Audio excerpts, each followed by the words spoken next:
Hello. Well, it's been a week since we opened the beehive, and um, through research, found out a few things. One of which was the cell that was a little larger than most that I worried was a queen cell, indicating that the queen was dead. Um, I have now ruled out through research that that is in fact not a queen cell. So I'm comfortable at the moment that things are going good. We fed them this week, and they ate lots of syrup and continued a lot of activity.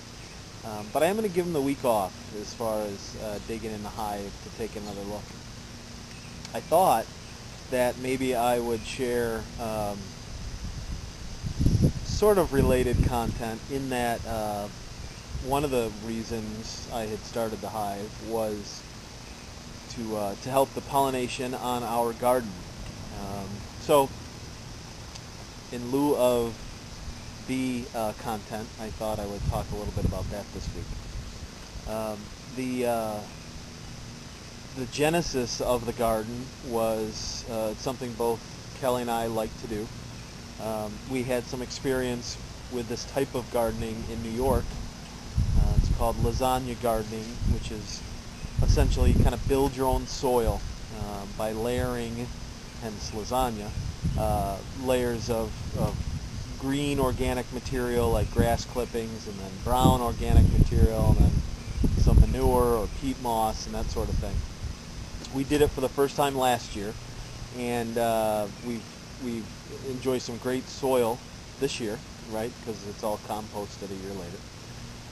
Lots of worms and lots of organic activity. So we're excited about this year's harvest, um, which again was, as a reminder, was a reason why one of the reasons we brought the bees to play. So let's take a look, and we'll see what we're growing this year, and maybe later in the season we'll check in on the garden as well as the hive. So here is the two raised beds that we use. You can see that we framed them in with railroad ties purchased at the local landscape supplier. Um, we did reverse the crops up this year as far as which side grew what. I think that's just kind of best practices. Last year the tomatoes were on the opposite side and the peppers were on the other. Um, if we go a little closer, we can see, of course, a row of carrots, kind of straightforward there. Lots of peppers, and that was really because we like peppers, but not only grilling them and eating them raw, but we do a fair amount of canning and creating our own red pepper flakes. Because as I'll talk more about in a minute, we like red sauce in this house, and we like it with red pepper flakes. The cages are new this year. That's something we didn't have last year. That from research, we hear that cages really will increase productivity of the harvest. So we're excited about that. Right here on the end, of course, these are eggplants. We grew those from seed, and those are a heirloom variety. 3 of those. A couple of our berry bushes. That's a blueberry and a raspberry, black raspberry. Again, the rest of this bed then is really peppers. There's a few different varieties in here. The ones closest to us are seeds that we bought online. There's a golden Marconi, which essentially is like a Italian yellow, and then a red Toro, which is a Spanish kind of red sweet pepper. The rest of them vary between chili and like a bell, which we'll let get red, and jalapenos, which we also like to can and pickle. Frankly, other than the Marconi and the Toros that are on the closest end here, my labeling system broke down, so I'm not sure of the rest which are which. We grew all these from seed this year under lights, and then moved them out here, so that's pretty good. In this one corner is a zucchini plant. We like squash, just raw, but Kelly also likes to bake with it, so wanted to make sure we had one of those. This patch in the other bed is soft neck garlic. So the interesting thing about garlic, right, is that you have to plant it the year before. So we planted this last October, and we expect to harvest it in July or August of this year. Now each one of those stalks that you see should yield one head of garlic, which of course will have multiple cloves. It's interesting to know that each one of those stalks came from an individual clove. So we'll save a couple for reseeding, but the rest we'll dry and use in our cooking. Tomatoes. So the rest of the majority of the rest of this bed are tomato plants, which you can see here. We have 3 different varieties. The ones here on closest to me are indeterminate variety called Black Prince. So they have kind of a darkish color. Those are really for using at the table, just eating tomatoes as you would.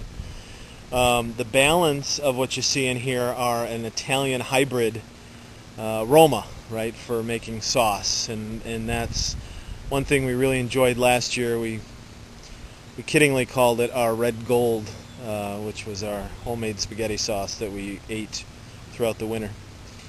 Again, the cages didn't do that last year, hoping to increase the harvest through controlling them a little more this year. The other thing, and I'll kind of try and get a close-up shot here, that I'm trying is these feeder cups. So I've dug these cups in to when we fertilize and water to try to get that as close to the roots as possible. Of course, tomato plants should be, when they're transplanted, should be transplanted deep. But the downside to that, of course, is it takes a long time for the nutrients to get to the roots. So I'm kind of experimenting. I guess I've got 7 or 8 of them with the feeder cups, and then the balance don't. So we'll see how that affects things.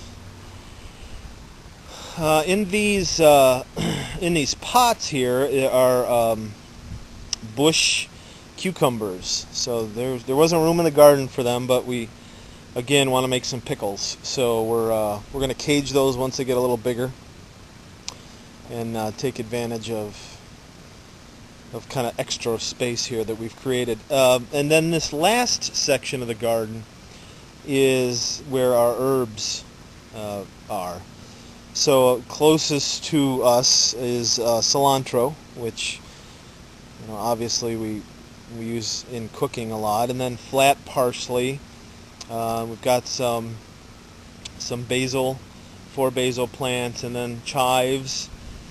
And then on the far end is rosemary, which is a favorite of the Wilson dinner table. And then some dill plants, which of course we're going to use for our pickle process. So yeah, I guess there it is. Herbs, tomatoes, peppers, garlic, and some carrots, and 1 zucchini plant thrown in for good measure.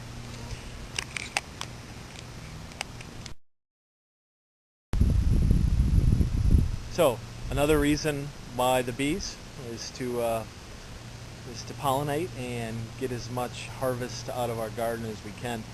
We'll try and get inside the hive next weekend and take a look and update everybody then. Thanks for watching.